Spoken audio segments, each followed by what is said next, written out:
식품의약품안전처가 동서식품의 퍼스트 아몬드 프레이크 시리얼 등 18개 제품에 대한 대장균군 조사 결과를 발표하고 있습니다. 네. 현장 직접 보시겠습니다. 식품위생법 위반 혐의가 있다는 통보를 받고 당일 즉시 합동감시를 실시하였으며 위반 사항이 확인된 시리얼 4개 품목 5개 제조일자 제품을 잠정 유통 판매 금지 조치한 바 있습니다.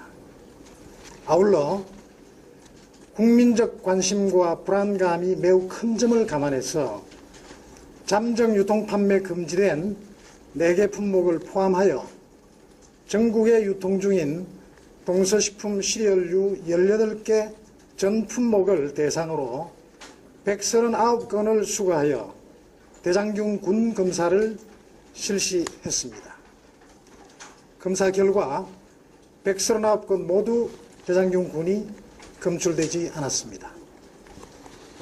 그러나 식약처는 검사 결과와 별개로 행정적 조치를 취할 예정입니다.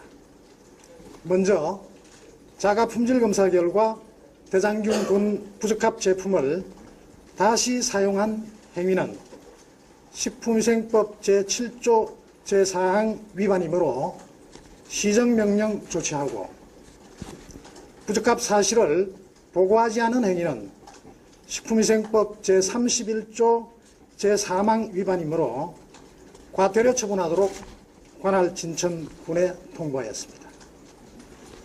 한편 형사처벌 여부에 대해서는 현재 검찰 수사가 진행 중입니다. 수사 결과에 따라 위반 사실이 확인되면 그에 따른 상응한 조치를 취할 예정입니다. 참고로 동서식품은 이번 수거검사 결과 대장균 군이 검출되지 않았지만 문제가 된 4개 품목의 모든 시중 유통품을 자율 회수하겠다고 식약처에 통보해 왔으며 현재 수거 회수가 진행 중에 있습니다. 이어서 자가품질검사제도 개선 방안에 대해서 설명드리겠습니다.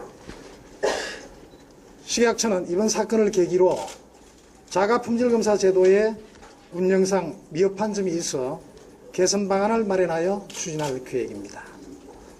첫째, 자가품질검사 결과 부적합 제품을 보고하지 않거나 부적합을 알고도 회수하지 않거나 또는 부적합 원료를 재사용하는 행위에 대해서는 처벌을 대폭 강화하겠습니다.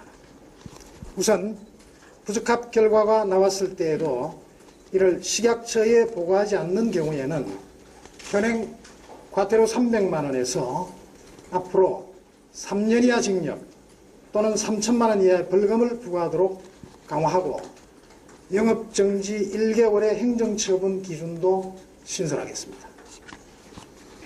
또한 부적합 제품을 다른 제품의 원료로 사용할 경우 현행 시정명령을 품목 제조정지 1월로 강화하겠습니다. 아울러 자가품질검사 결과 부적합 사실을 알고도 회수하지 않는 경우 현재 1년 이하 징역 또는 1천만 원 이하 벌금에서 5년 이하 징역 또는 5천만 원 이하 벌금으로 대폭 상향. 예, 지금까지 식품의약품안전처의 강봉환 식품안전정책국장으로부터 이 동서식품의 18개 제품에 대한 대장균 조사 결과 발표 내용 직접 들으셨습니다. 네, 이번에는 취재기자 연결해서 식품의약품안전처의 발표 내용을 정리해 드리도록 하겠습니다. 네, 보도국 취재기자 연결해보죠. 팽재훈 기자. 네, 식품의약품안전처가 방금 동서식품의 시리얼 18개 모든 제품에 대한 대장균군 조사 결과 내용을 발표했습니다. 식약처는 동서식품에서 판매하는 모든 시리얼 제품을 수거해 조사한 결과 대장균군이 검출되지 않았다고 밝혔습니다.